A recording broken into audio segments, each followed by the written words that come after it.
Jujur saja, seperti kita tahu ya. Iya. Jadi yang pertama ya, si financial hub ini harusnya bukan jadi yang utama.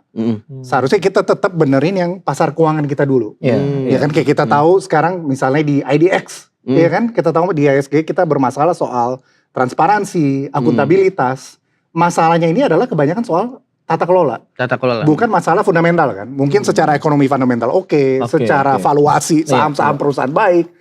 Tetapi investor asing itu dia takut karena si tata kelola. Dan ini dari peringkat rating agency, ya kan, walaupun kita S&P kemarin outlook stable ya. Masih stable ya. Tetapi soal kebijakan yang berubah-ubah itu tetap dimention di reportnya. Nah saya rasa ini yang harus menjadi PR bangsa Indonesia lebih urgent. Kepastian hukum. Kita harus benerin kepastian hukum, kita harus perbaiki tata kelola, transparansi, accountability, dan kita harus perdalam pasar keuangan kita.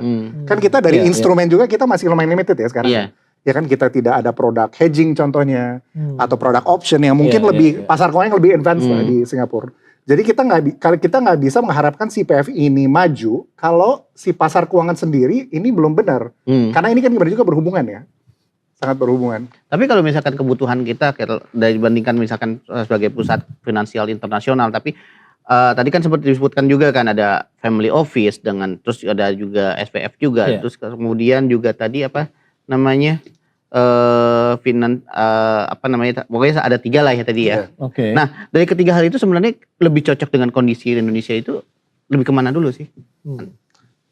Saya rasa kita harus sedikit pisahkan karena ini dari pemerintah ya mungkin ya. Dia selalu memposisikan si PF ini dia membawa dana masuk. Bawa dana masuk harapannya bisa membangun ekonomi kita. Tetapi kita harus ingat ya PF ini hanya akan menarik hot money biasanya. Hot money itu dia cepat datang cepat keluar. Ya kan karena dia hanya mencari return kan. Ya kan jadi mungkin dia tertarik karena sekarang 0% di sini mungkin tenaga kerja lebih murah. Ya kan? Jadi kita neraca ekonominya makin besar karena dana itu tiba-tiba masuk kan. Tiba-tiba masuk. Tapi si dana ini kalau dia tidak menjadi cold money itu maksudnya dia masuk ke investor sektor real. Betul. Ini tidak akan membantu ekonomi kita juga. Jadi dia hanya menambah supply dolar aja. Ya kan misalnya dana-dana ini masuk ya kan, dia hanya menambah supply dolar. Dan juga kita perlu sedikit hati-hati ya, si pemerintah ini saat ini dia kesannya kalau saya baca peraturannya itu blank check. Pajak 0% buat modal asing dan tenaga asing khusus keuangan. Iya kan. Nah ini sangat berbahaya karena kita pernah melihat di Indonesia, kita sudah ada pengalaman ketika hilirisasi nikel contohnya. Itu kita kasih begitu banyak insentif pajak, akhirnya investor masuk. Tetapi ke ekonomi Indonesia sendiri itu tidak banyak dampaknya. Ya kan bahkan kita kalau melihat ekonomi regional sekitar daerah-daerah ini mereka masih sangat miskin. Gitu Mas. Jadi ini pemerintah nggak bisa segampang ini masalah 0%, pajak 0% buat PPN atau PPH. Ya kan dia harus melihat masalah ini secara keseluruhan. Dan kenapa investor masuk ke sini? Gitu. Jadi nggak bisa dikasih blank check aja. Harusnya dia kayak kalau dari investasi yang besar atau ada sesuatu baru dia kasih pajak 0%. Kalau enggak dia cuma tarik hot money ini. Dan ini hot money ini cepet masuk cepet keluar. Dia masuk hari ini besok bisa keluar. Ini kayak pasar saham sama ya kan. Ya kan?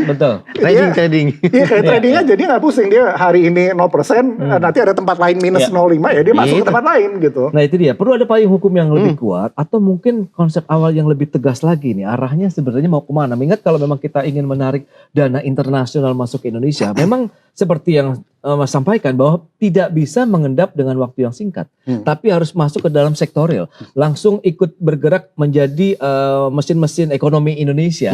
Nah, kira-kira bagaimana nih kalau memang dana ini akhirnya menjadi kalau investor asing bisa ngelihat, oke lah, dana saya nih mengendap di Indonesia cukup lama, bisa setahun 2 tahun, tapi apa yang mereka bisa dapatkan begitu selain pajak 0% aja misalnya kan nggak itu yang mereka kejar sebenarnya. Betul. Jadi memang yang perlu sangat dimatangkan menurut saya adalah si konsepnya sendiri. Apakah memang kita mengincar family office, dana asing, yang kan jadi financial hub, atau memang dana-dana lain. Ini yang menurut saya masih belum clear sampai saat ini. Ya kan, memang di peraturan draftnya terlihat semua mau dirangkul, semua dimasuk. Nah, karena kita kurang jelas, ini saya rasa di implementasi detailnya juga banyak masalah, Mas Pras. Sebagai contoh, ini PFI ini seakan-akan mereka membuat negara dalam negara. Ya kan? Karena Pak Luhut sempat bilang, ini rencananya kita ada hukum sendiri. Karena hukum di Indonesia ini bermasalah. Oke. Ya kan? Kita akan bikin hukum sendiri. Jadi dia nggak pakai pengadilan Indonesia, dia nggak pakai peraturan Indonesia, dia bikin peraturan sendiri agar investor lebih aman. Nah kita tahu kalau kita misalnya lihatnya di Singapura atau di Hong Kong, biasanya mereka ikut hukum Inggris. Ya mereka ikut hukum Inggris, common law. Oke. Ya kan?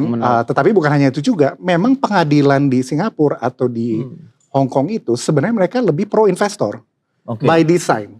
Karena mereka memang menganggap investor itu. Ya kan? Nah di Indonesia kita sedikit berbeda. Karena kita memiliki sumber daya alam, kita begitu banyak orang, tenaga kerja. Jadi sebenarnya buat kita seharusnya kita nggak terlalu pro investor, malah kita seharusnya pro si domestik gitu. Ya, memang nasional. Makanya kenapa investor itu suka sekali memakai hukum Singapura atau Hong Kong, karena kalau dapat memang mereka tendensinya lebih ke investor. Memang jadi kalau ada sengketa mereka biasanya selalu ke. Nah ini yang menurut saya sangat rancu sekarang di draft yang ada. Ini draftnya masih beredar, masih didiskusikan di DPR. Tetapi memang draft yang sekarang ada seakan-akan PFI ini bikin negara dalam negara. Gitu. Dia bikin hukum baru, peraturan baru, tenaga kerja baru. Dan again, ini menurut saya sangat rancu. Karena apa? Karena ini objektifnya apa? Ya kan? Harusnya dia mungkin ada insentif buat kalau misalnya dia ke real sector Indonesia, dia dapat insentif lain. Itu belum ada tuh di peraturan sekarang. Nah, juga dari OJK pun ini kan masih karena objektifnya nggak jelas. OJK sempat komentar juga. OJK bilang ini kalau bisa dana domestik tidak boleh masuk ke PFI. Jadi murni untuk dana asing aja. Iya, tapi asing ini siapa sih? Maksudnya karena kan dibilang family office kan itu juga domestik ya. Jadi banyak konglomerasi juga. Iya kan? Maksudnya mereka duitnya di luar sih. Cuma ini kan duit domestik juga. Nah jadi si OJK sangat concern kalau uang dana misalnya pasar modal.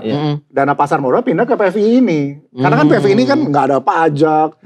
Iya kan capital gains tax semua apa. Iya kan memang lebih menguntungkan naruh uang di sini. Tapi dia takut kalau ini nanti kita jatuh dong. Iya benar. Gitu. Jadi saya rasa memang ada bisa cannibalizing si pasar modal Indonesia sebenarnya. Karena tiba-tiba orang tadi misalnya dia punya struktur holding di IDX. Ya dia bikin aja di PFI. Iya kan. Jadi di sini juga bisa fundraising kok di PFI. Ya kan. Ada mungkin investornya nggak banyak ya. Ya kan. Tetapi private investor kalau misalnya lebih suka dia bisa pindah ke sana. Nah saya rasa ini yang menurut saya sangat berbahaya ya kita kalau kita tidak clear karena memang apakah ini menjadi objektif kita menjadi financial hub. Itu satu ya.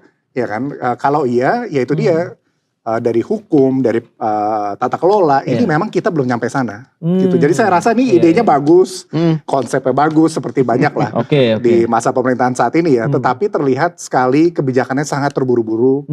We're trying to win all. Tetapi again ketika begitu banyak yang kita mau rongkul, begitu banyak dana yang kita mau tarik, ini seakan-akan kita mau cuci uang. Mas Pras, ini pertanyaan yang bagus sekali ya. Jadi seberapa mendesak si project PFI ini? Kalau saya melihatnya yang lebih mendesak adalah koreksi pasar keuangan kita dulu.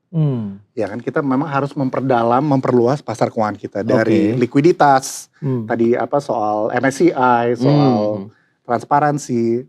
Tapi juga instrumennya juga perlu pindah dalam, ya kan instrumen hedging, instrumen option itu kita perlu perdalam dulu, baru kita bagusnya ada PFI. Ya karena PFI ini jadi bukan sebagai financial hub yang utama, dia sebagai komplementer aja, secondary aja, bukan yang utama.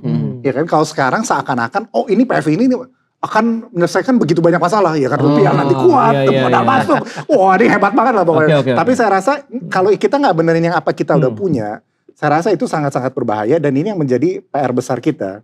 Iya kan, apalagi kalau ini konsepnya tidak jelas, menjadi negara dalam negara, ya kan malah takutnya tata kelola kita terlihat lebih buruk. Gitu. Jadi dia bukan resolve apa yang sudah ada.